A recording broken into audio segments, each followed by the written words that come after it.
Hello and welcome to Getting Candid with me, your girl Helen. Today I am chatting with a man who has been setting trends, going beyond all the boundaries, showing us that boundaries to him are not a factor, doing everything that he can. That brings so many questions, controversies, but at the end of the day, we get to see what he is doing and his aim, his goal. For many people, I think right now, we're beginning to accept. People will complain, but at the end of the day, we're like, he knows what he's doing. He's indeed the radical entrepreneur. I'm talking about Dumisani Ncube. I had to relax on the name because I always have a hard time. Join me on the other side as I chat with Dumisani. Welcome back. How was the name pronunciation? Good try. Dumisani, you did it 100%. Yeah. The middle name, Lingamangali. Lingamangali. Yeah. Yeah. You butchered it pretty well. Okay, then the professionally. The last one, it was a good hit. It was? Yes. Oh, okay. So actually, you passed. Because almost everyone fails. Yeah? Yes, so you passed. Nice. 50% plus. I was practicing. I was like, today I need to say all his full names and I need to say them properly. But how have you been? I've been great. Great. How have you been? I've been great. I haven't seen you since January, I think. Yes, I've been seeing your works, doing wonderful stuff. I think the last we met should have been at your event. I think you are launching Brenner Productions, yes. Brenner Productions, yes. So that's the last time. That was in January, actually. That was in January? Yes. Oh, great. Congratulations. Yes. Thank you, and thanks for coming. The pleasure is mine. Yeah. The pleasure is mine. Glad to be here. Yeah. Now, you recovered from the walk? Well recovered and very fine. Yeah, I can see because the last pictures I saw, I've been following what you've been doing and amazing stuff. I just saw that when you go sick, I'm like, why doesn't he give up now? Because this doesn't look good. Now, but let's take it back. Why the walk? Okay, so I work with some form of activism. So activisms take place for the sole purpose of creating awareness, arresting attention to create awareness. So you'd have activisms like strikes. People strike so that attention is arrested, then they communicate their grievances. People would riot sometimes to arrest attention so that their grievances could be heard. So a walk is in a similar realm of activism. So people embark on a walk to arrest attention so that their ideologies are communicated. So if you look through history, you'll find that we had a number of people embark on walks. I can give an example of Martin Luther. He embarked on a couple of walks, and key amongst them is the walk in Washington, D.C., where over 200,000 people joined in. That single walk played a pivotal role in the civil rights movement. You might also be interested to note that before then, he was inspired by a man called Mahatma Gandhi, who embarked on what was called the Soti Walk in India, where over 60,000 people joined in. And it is that single walk that brought the spotlight of the whole world on India. And it is that single walk in 1930 that predominantly brought the independence of India from Britain. So walks have played a pivotal role all through history. So for this particular walk, it was a walk championing entrepreneurship, pushing the agenda of entrepreneurship. And it was premised on five pillars that we are pushing all through the walk. Okay, so for some people, they're just thinking, entrepreneurship, why don't you just talk about it? Why don't you just show us? But you have to walk. Why did you choose Congo? I know the first time you walked from Solwezi to Lusaka, and now you're walking from Congo to Zimbabwe. Why did you choose that particular distance, and did it have any impact in Congo and Zimbabwe? All right, great. Or maybe I could even give the reasons for the walk, because the reason why I chose those two places was premised on the fifth pillar. So the first pillar was mindset change. It was to push the agenda that we need to change the way we think. We need to change the way we process things. We are only as poor as our mind is. So if you are to be anything meaningful, then we need to change our mindset. And I've shared this, that if we removed Zambians from Zambia today, every Zambian out, Zambia will be considered a very rich country. People say, no, there's a very rich country called Zambia. But the moment you bring back Zambians, Zambia is instantly a third world country. Why? Because poverty is as a result of the poverty of mindset. And those are cases where you could have a lot of resources and still be poor amidst resources and wealth. So mindset change is the first pillar that we are trying to push for and propagating for all through the walk. Number 2, Africa Rise. We are the ones to make our continent great. Be counted amongst those that will shape the future of this continent. Number 3, let us collaborate and unite. Let us come together to work together at family level, at country level, and indeed at continental level. Let us not work in isolation. There is so much more that could be achieved. And I've seen it even at national level and continental level, where, you know, we are still struggling to enter certain countries despite those countries being our fellow African countries. You know, the visas and the prohibitiveness in as far as access and entry is concerned. I think all those are things that should be cut off if you are to collaborate and unite. The 4th one is, let us introduce entrepreneurship at a young age. Let us not just think that the government must introduce the new curriculum. Of course, that has its own part, but every person has a role. What are you saying to your children? What are you saying to your nephews and nieces? Because everyone has a role to play in as far as entrepreneurship is concerned, especially if it is to be introduced at a young age. And finally, number 5, breaking boundaries. Let us dream big dreams. You know, the Zambian dream is to be a mine supplier and not to own the mine. Our dreams are so small. So the work in itself was moving from Congo to Zimbabwe. It was a way of signifying that you are breaking the boundary in Congo and you are breaking yet another boundary in Zimbabwe. Something that was deemed impossible being made possible. I think when we talk of breaking boundaries, that is what the work was meant to achieve. What was the experience though with the walk? We saw you got sick at some point. We saw the radical farmer also was limping at some point. What are some of the challenges that maybe we didn't even get to see that were happening during the walk? And did any of you say maybe we need to give up? Because I felt like you needed to give up when I saw you getting, you know, like they were treating you and I'm like, I think maybe we need to give up. I think one of the biggest challenges really was the aspect of accommodation along the way. You find yourself in certain spots where there is absolutely no form of decent accommodation that could be found. So you have to find yourself, you know, camping in certain places sometimes where even getting the basic amenities like water and whatnot is a challenge. That was one aspect. Then the other aspect was just the toll on the body. You know, we subjected ourselves to so much heat, so much walking and whatnot, where, you know, our legs swell, you know, blisters, you know, and sometimes injuries because we are not professional athletes, as it were. So it was quite challenging. You know, sometimes the body would succumb to the pressure. But all through it was quite interesting, and it felt like this is a worthwhile cause all through the way. But there were those moments you are like, listen, this issue of entrepreneurship, okay, that's what I'm pushing. But I could have still talked about this without really embarking on all this pressure. So all that would sometimes come in every now and then, but the cause seemed to have been bigger than the struggles that I was facing at that particular time. Nice.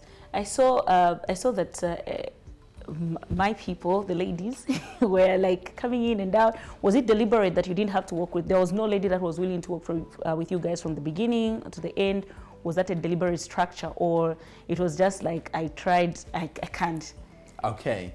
I think when it was opened up, it was a bit open that anybody can join and everyone is welcome. But the tasking of the journey, and moreover, it was for a number of days, you know, a couple of weeks. So most ladies felt it would be quite tough to be engaged in that intense kind of journey for an extended period. I should indicate that it had a huge toll because you would wake up at 04, and there are certain moments where I woke up at 03. And sometimes you'd be working for much of the day, except maybe small breaks for food and whatnot, up to 20 hours. And the following morning you have to do it. So it was quite a tasking thing to do. So it could have been quite tough for our To our Definitely. ladies, yes. Yeah, definitely. Because us will be thinking about bathing, we'll be thinking about Makeup.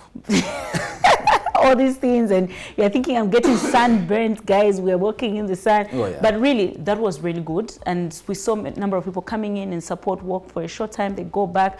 That was very encouraging, and as much as people would say, this is confusing, why doesn't he just talk? But we could see that it was having people talk about it and pay attention, and obviously they picked something. Oh yes, and I shouldn't get that all through the walk, we had many people join in, and they came in to encourage, and I shouldn't get that you even received some gods, you know, just to support you. I brought you this God, you know, you've been my inspiration for a long time. In fact, the walk made me realize the kind of impact that I could have made in a number of people's lives, because it consistently came out that you've touched my heart, so that's why I've brought this water, or that's why.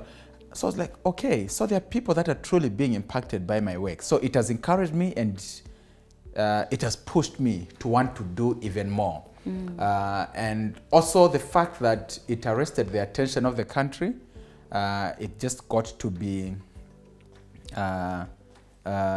mission accomplished, because the attention was arrested and the ideologies were communicated, which was the essence of the work. Nice. Yeah. So now you come back from the walk and we're thinking, this is probably now it's just marketing for the next conference. And then, yes, we see 40 days of breaking boundaries coming. And when you announced it, you talked about things that draw you back. It can be premarital sex, no alcohol, no clubbing. And the only thing that people picked from that whole statement was no sex and no clubbing, no drinking rather. Just break it down. Like when we talk about the 40 days of breaking boundaries, what is it exactly that you want to happen in the next 40 days? Okay, interesting. I think as a people, we are so, wired to search for drama, cloud, and just anything that is entertaining. So even on serious issues, we tend to find ourselves searching for something that would be dramatic. Like take for instance, I said no premarital sex and no extramarital sex. And the only thing that, of course they knew that, okay, fine, that is okay. But the way people spread it was such that no sex for 40 days. Now I had, no, he wants to break our marriages. And what sort of advice is this? Yeah, so I think people are searching for where just to poke me on. But the 40 days, it is the 40 days of breaking boundaries. And in this period, what you're essentially saying is that let us focus on our goals.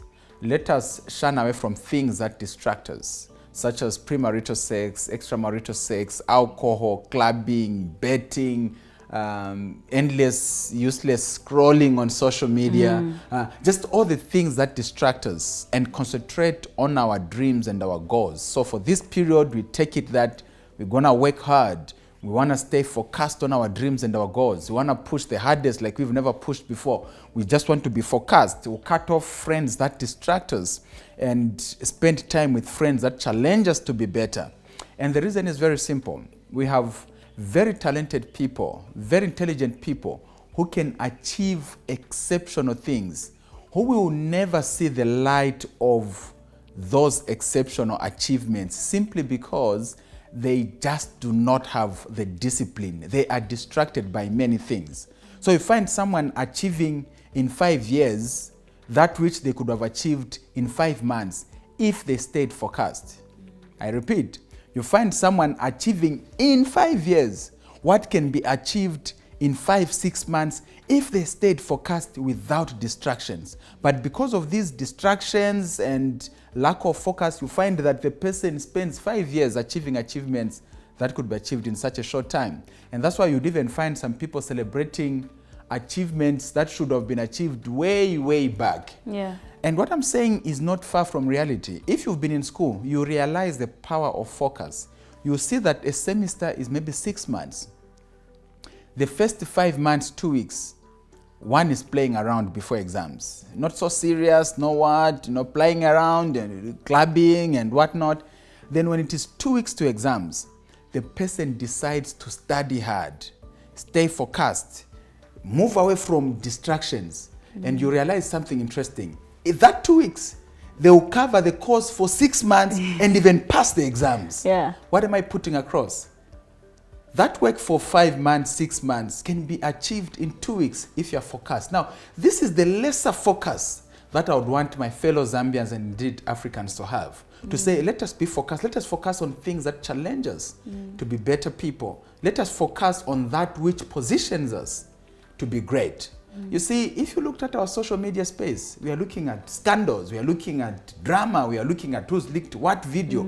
How about if we spent these energies to, you know, focus on things that would make us a great people? You see, I feel so hurt sometimes. I feel so bad sometimes because when you travel out there are certain races that think we are inferior to them. There are certain races that think we are just a little better than monkeys. And some of them verbalize these things. They feel that way because we are contributing so little in the space of innovation, technology, and whatnot. We are just consumers. Even the things that are found in our land, we take them out. Those who are intelligent, as they sometimes think, or as it is positioned, they do the processing, then they send us finished goods. So we are laughed at out there. And you see, enough of being laughed. We are colonized, we've been enslaved, we are laughed at now. So if we don't do anything as who are there now, 50 years from today, 70 years from today, our children and our children's children will be laughed at the same way that we have been laughed at. So how about if we became the backstop from now going forward? We are equals with everybody else, if not better.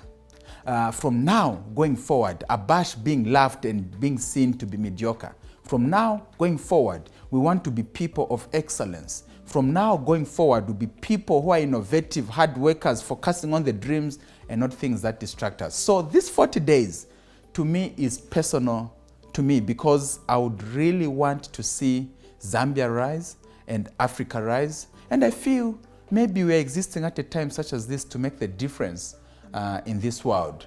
Wow. Maybe without us, nothing will happen. So let us do something. Wow, I love that. I love that. I love, you talked about betting, and we have seen it. It's destroyed a lot of youths. It's destroyed them, and I think day one of the 40 days, if I'm not mistaken, is where you were talking about mindset change. And when I was listening to that, I'm just thinking how hard it is to have new behaviors and everything that you were talking about. Betting is one of those that you had mentioned. Was it last year that you were approached by a betting company to sponsor Africa Must Think? Yes. And you completely refused.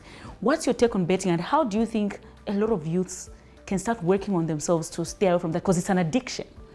Unfortunately, for many, it's an addiction that has led them to go into debt. Some are even using school fees. They're committing suicide because they use their school fees on betting. What do you think are some of the steps that they can take to start helping themselves so that they can stay away from this vice? All right, great. So betting, indeed, I stand on the premise that betting is bad. It's a very bad addiction. It has destroyed lives. It has messed up lives. People have committed suicide. People have lost their life savings. All because it's a vice that is addictive. Once you are in it, you are looking at easy wins and easy ways of making money.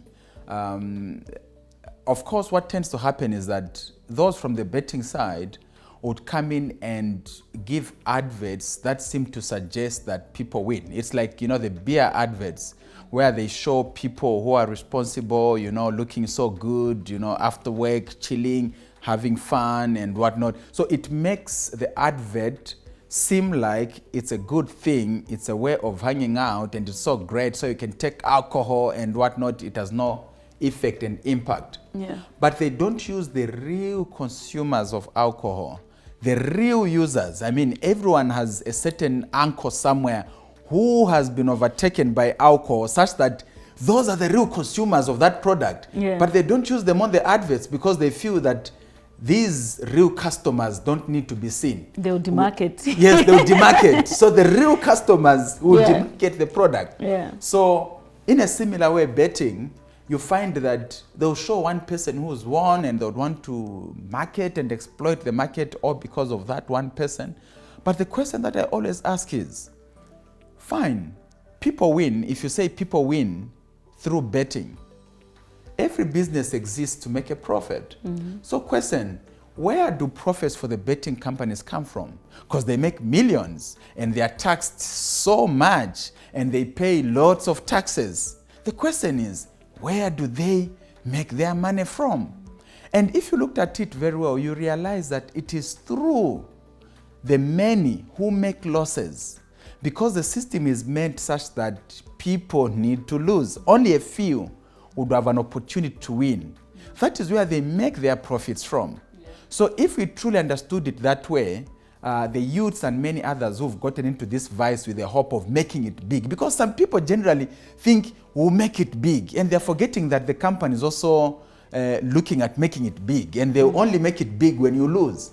So let us set our priorities right. Now, how can we fight this space? It is to keep propagating the message that hard work is the way to go. There are no shortcuts to making it to the top, to a very large extent. So let us not look at, no, I'll do this, then I'll make it easy.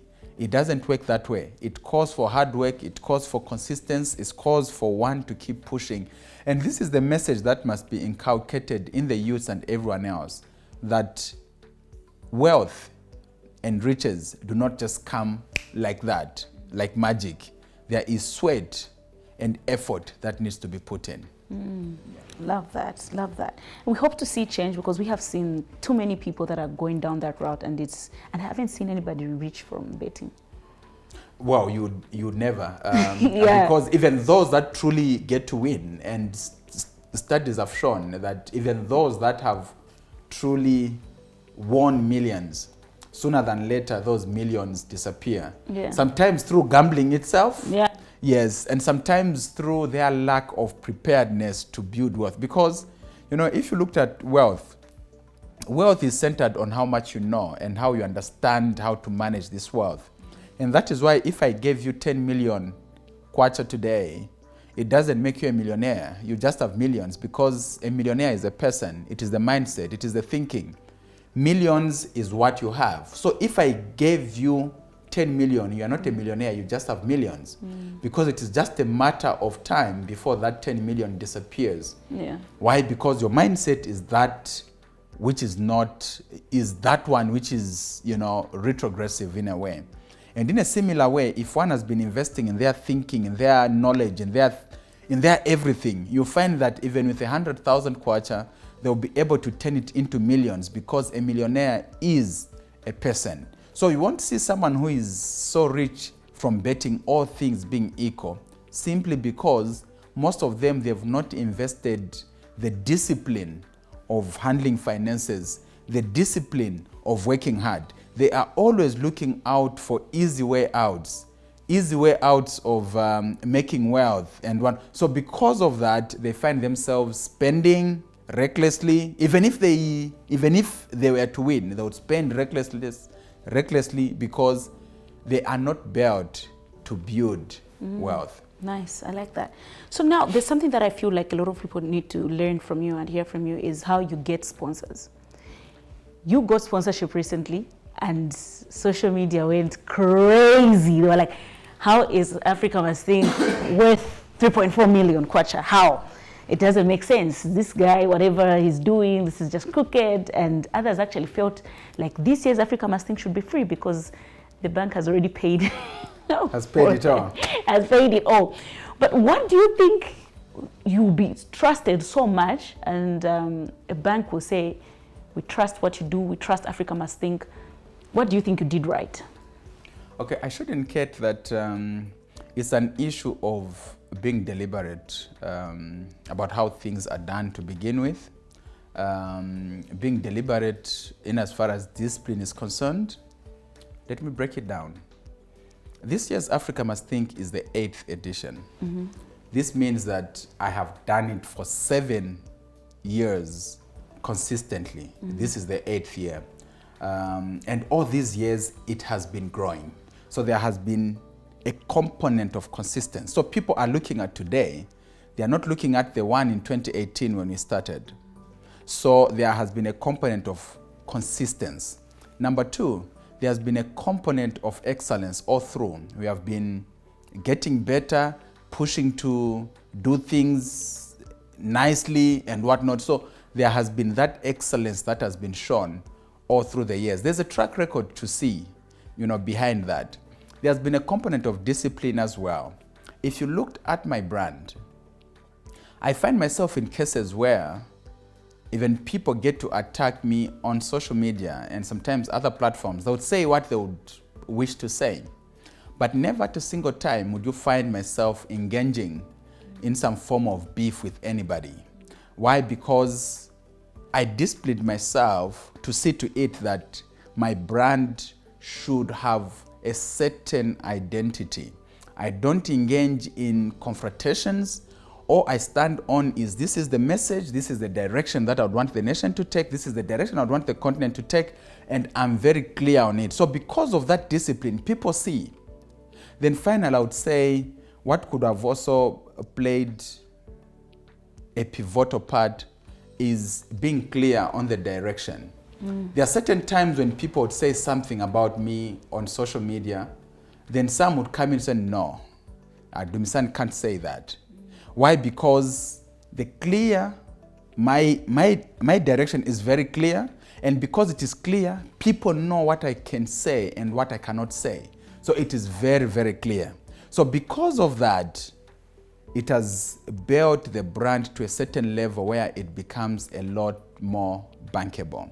And I should indicate that, of course, there's this sponsorship that they're talking about of 3.4, but we've not jumped to 3.4. It's the first sponsorship. So when it started in 2018, there was no sponsorship. I sponsored the event myself. 2019, I sponsored the event myself. Wow. The first time we received a bit of sponsorship was in 2020. And at that point, we had, good companies that came our way. I remember Prudential, I remember Zambia Industrial Commercial Bank, ZICB. They came in, it should have been a 60,000 kwacha, figures in that realm. So it started from there.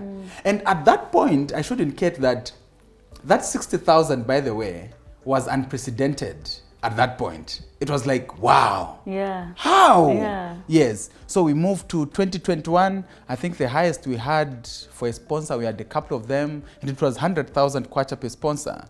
So 2021, 2022, I think we then had the sponsorship. Then it should have been ABSA. It was 100,000. Then 2023, it got to 500,000. 2024, it got to 2.5. Then 2025, now it was 3.4. So there has been a journey. It has been a track record. It just hasn't happened now. So this is also just to underscore something. For those that would want to have sponsorship, how well positioned is your brand? What does your brand stand for? And you who is at the helm of that brand, how are you acting and behaving? Are you consistent? Can people trust you? Because you see, before people associate with you, they want to know if indeed, you want to wake up someday and start insulting people, and it just confuses whether they want to be close to you or not. Yeah. So there must be that consistency. There must be that clarity. There must be that discipline. So all those things are factors that play a role in as far as people, in as far as trust is concerned. Yeah. I like that. I think it's a lot for a lot of people to learn, especially that you've given the history of how gradual it has been. It just didn't happen overnight. So I hope, guys, we're learning and we see how we can place our brands properly and grow and see maybe you can also make maybe 5 million sponsorship. Oh, yeah. And also just as well of passing a comment, people see comments. So you might be one who wants sponsorship or help or association in what you're doing. So let us take it that you have your new baby. What is the new baby? Brenna. Yeah. So you want something happening with Brenna. Then you go on social media, you are the one fighting others on something unrelated to Brenna, but you are just this antagonistic person who is fighting others, who is engaging in crazy conversation or commenting on useless things. If you stay in that kind of space, people see your comments. And as they see your comments, they then get to decide whether they want to associate with you or not. So those little things play a role. And when one is winning, sometimes, unfortunately, we find ourselves in a space of fighting people we should be learning from. It's the same thing that you've just mentioned now, that some should be doing. You know, how do you do it? How is this possible? How have you gotten there? Like, those are the questions that should be there. Instead of demonizing, people should be willing to learn and say, okay, fine, so how can I also position myself? Because you see, what may be given to me as sponsorship or as partnership or whatever that could have been done to me, it does not limit your chances of getting what you need for whatever you're pushing. Another organization can come in, or even the same organization can come in for you. It is for a simple reason. Just be a person of value and push that agenda. Don't think that, no, this one has gotten, so meaning I can't get. No. Yeah. What is mine may not necessarily be yours, but what is yours may be waiting for you out there. But are you doing something to try and get that thing that you truly want? True. Love that. Love that. So the 8th edition of Africa Must Think is coming, and what should people expect? Last year, though, I noticed that you didn't put anybody on the posters. It was just all about you. But people still came, because usually we want to see who else is coming for me to go, but people still came. Are we doing the same this year? Okay, so I must indicate that Africa Must Think is a movement now, and we are deliberate about it. The reason why on the poster there was just Dumisani, it was not by mistake. It was by design. And the reason is very simple. It is a movement. Now, if it is a movement must not be centered on who is coming. It must be that, okay, fine, it is time for Africa Must Think. Then it is time for us to go learn. No, it is time for us to go exchange ideas. No, it is time for us to go network. No, it is time for us to associate with greatness. No, it is time for us to spend our time on things that will position us for the next level. So it is a movement that is centered around that. The reason why I wanted to take it that way is, if it is centered on speakers, the moment you say Africa Must Think, the question that people would be asking is, who is coming to speak? Then people begin deciding whether to go or not based on who is coming to speak. And sometimes it can cause some crazy backlash, sometimes, because if you get this powerful speaker, you know, the next moment the speaker is not as powerful as that one in as far as the brand, brand is concerned. People say, no, I'm not going this year because I would have wanted someone more powerful than that one. And I've seen it sometimes, you know, there are certain music, you know, events where that I've witnessed, where they brought someone very powerful. And then at some point they brought in someone who was not as powerful as the one who was there earlier, and people stand and say, no, how can you bring this one and whatnot.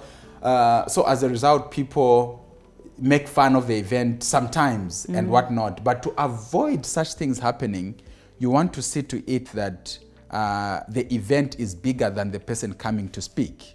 It is a movement, and this is what you're trying to achieve. And that is why even this year, after announcing Africa Must Think, all those that believe in the cause are saying, yes, I'm coming, I can't wait, but they don't know who else is coming to speak.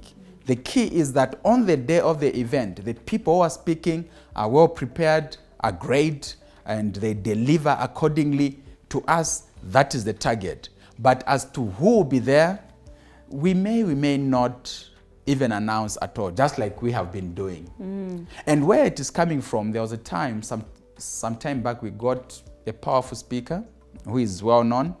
Then the following year, the people are then asking, so who is coming? Now to find another person who is more powerful than the one who was there, it became very difficult.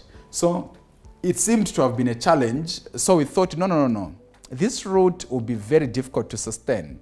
Instead, let us create a movement where we are getting powerful speakers, but these speakers are fitting into the movement. Not that they are the ones pushing, but they are fitting into the movement.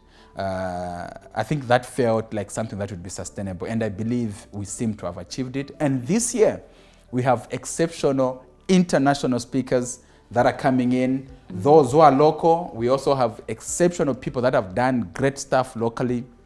In terms of entertainment, we have so much lined up, great stuff coming your way. already said, I'm super excited. And I think this may be the best that we have had so far in as far as Africa Must Think is concerned. So we are leaving no stone unturned. We keep getting better, and truly we are set to ace this event. Tickets are already on sale, right? Tickets are already on sale. You can grab one from any CompuTicket outlet across the country, or you can call 0975 765736 and you can grab your ticket. It would be so great to have you there. If you've never attended Africa Must Think, because people sometimes make fun and say, so what do they do this themselves? Do they stand and say, no, this is how you think? No, we don't teach you how to think. It's an entrepreneurial conference. We talk about business, we talk about personal development and positioning you for greatness. And I think just from a personal experience, I think people need to understand how it feels like when somebody opens up your mind. I don't think we know everything. And so if you listen to somebody who has some experience, they know things and they open up your mind. If you are just open enough to say, I want to learn, it actually changes how you think and how you do things, and it helps. I have seen that you've started posting some people that are actually testifying from what they learned from Africa Must Think, yes? Oh yes, so yes, you are sharing success stories, and I think maybe that is one space that you had not done so well in. We took it for granted that people know that you have a lot of success stories. Actually, we have hundreds and hundreds of success stories, people who've been consistent with Africa Must Think, who are doing exceptional things. The thing that we've opted to do now is to share their stories and put their journeys out there. There are those that we have actually handheld and guided through, who have been part of the Africa Must Think. So Africa Must Think is a lot practical than how some people think.